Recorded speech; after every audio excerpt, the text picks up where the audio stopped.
Okay, if I'm live, I'm coming. It's just that the first few sections of this broadcast are going to screw up. I don't want to start talking right away because I am going to get to this. This is going to be worth it for you guys who are fans of Emily Hayward. Just hold on because the first 30 seconds of any live broadcast on YouTube unfortunately screws up. Okay, I'm just waiting. Okay, I was not planning to go live again today, but I just got some pretty sad news. A girl that I followed for the last 6 months on YouTube who had terminal melanoma, which spread to her brain and her bones.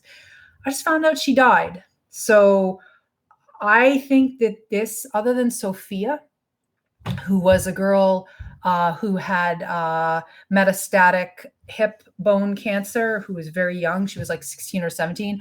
I kind of followed Sophia off and on, and she passed away.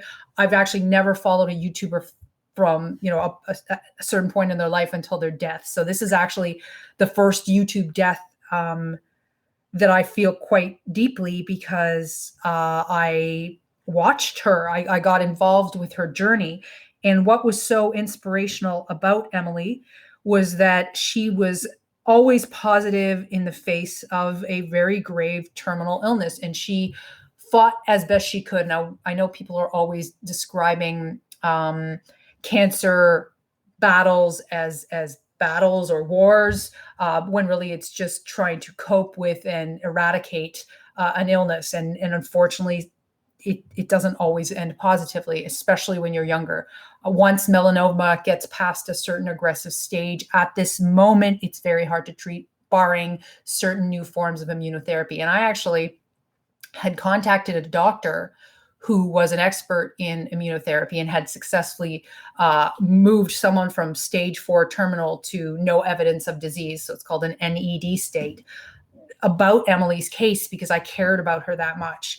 So she, to describe her, she was British. She was full of positive energy. You can see her photo here. She was a lesbian. She was into fitness. She had a partner named Aisha, who was also a very positive-minded young lady. They had a love that was very enviable. I feel like they completed one another. I feel like for the end of her life, the best person Emily could have been with was Aisha because, and I'm sorry if I'm pronouncing her name wrong, because Aisha reinforced that Emily should focus on living instead of dying and encouraged Emily to maintain her lifestyle and maintain her habits even when she was losing function. Because what started happening first was that Emily lost sensation in one half of her body. Then she lost cognitive functions. And I knew, even though her comment section was trying to be positive, that barring treatment from a doctor who is a specialist in immunotherapy or one of her cancer drugs miraculously working, that she wasn't going to win. The moment a person's speech goes, the moment they have intracranial swelling, I was like, I don't know how much longer she's going to be alive for. So I was sort of mentally prepared for the end, but are you ever really prepared for someone that you cared about to die? And you can start to care about someone that you watch online all the time. You get invested in their life, you get invested in their energy. And she was just so lovable.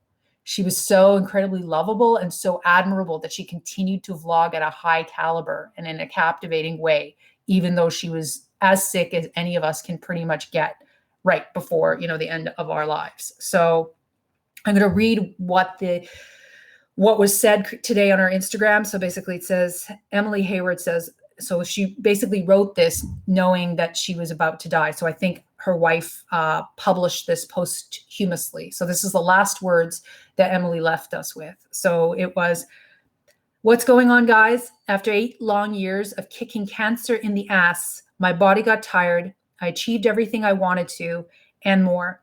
With all of my loved ones around me, I have now peacefully left you all. Thank you all for your love and support. But most of all, thank you for always following my journey and believing in me. Love you all. Peace.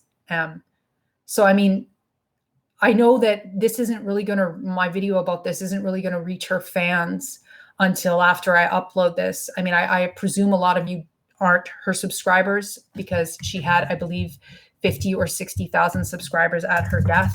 Let me just look. She achieved 17.3 thousand followers on Instagram. Maybe, but what do followers mean, right? It's the quality of your life. And I think she achieved good quality in her life, given that she was living her dream, working towards her goals, and living her truth. She got married as a lesbian woman. She managed to grow her channel to a very admirable level that very few people reach. She learned technical skills. She was entertaining. She was lovable. She inspired. That's what I wanted to get to in this broadcast. She inspired so many people. I'm like, if this girl can keep going,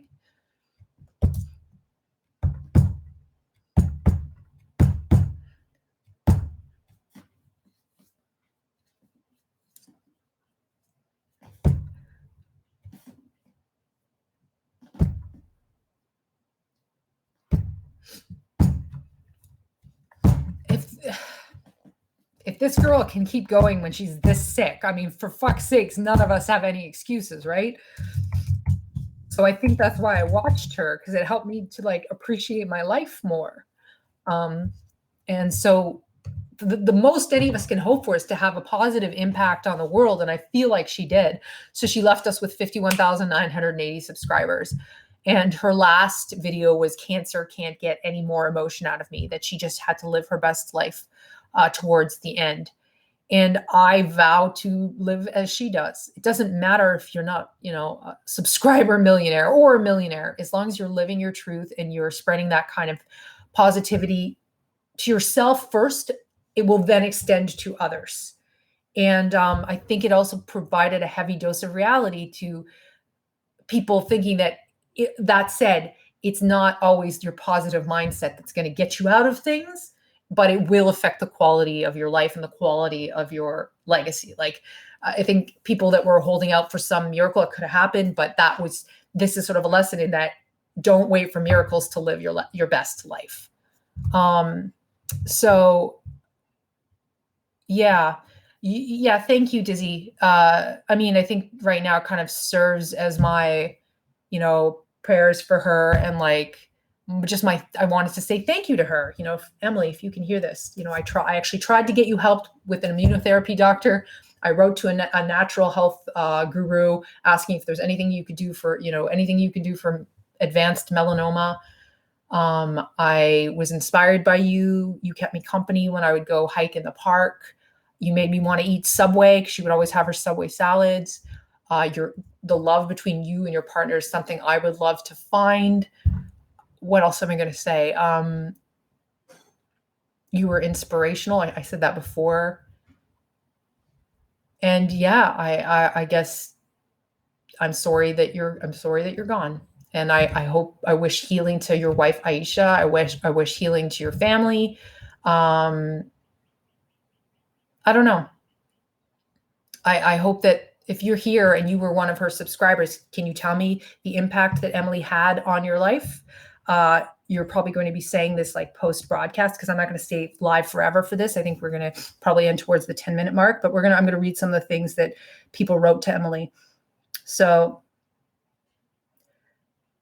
her mother commented, Viv, proud to call this beautiful human being our daughter, and the love, care, and support of her wife and family was truly awe-inspiring. That's very true.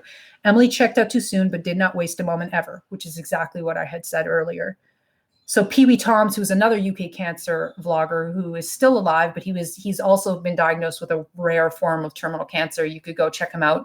I'll write his name in the Pee Wee Toms. I'll write his name in the chat.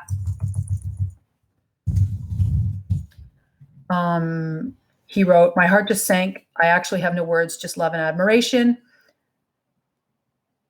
Someone posted, wherever you are, Emily, fuck shit up. So keep living your best life. Keep being strong, keep being ambitious and bold. I'm so sad to see that Emily's no longer with us. She was such a great person and will be missed dearly. I cannot believe Emma's no longer with us. I always thought that day would come. I always expected to click on another video. Emily, your courage and resilience and warm heart have touched and impacted so many people. We will miss you. Heartbroken, says Leanne. This young woman has taught us all lessons on strength of will, tenacity, love, and grace. I'm grateful of Emily. And my heart aches. May you rest in peace, says Amy. You inspired me to see the light at the darkest of times. You're an inspiration to so many people. That's the word I would associate most with her, aside from strength, because she was a personal trainer and she loved working out in the gym. Is she was legitimately inspirational. And even if you don't know who I'm talking about, you can go back and watch her videos and see. So guys, that's it. I know the majority of you here weren't her viewers. I'm uploading this. Thank you to Emily. I don't know if any of her family will ever see this, but she's gone, but she's not forgotten. So guys, have a good day. I will talk to you later.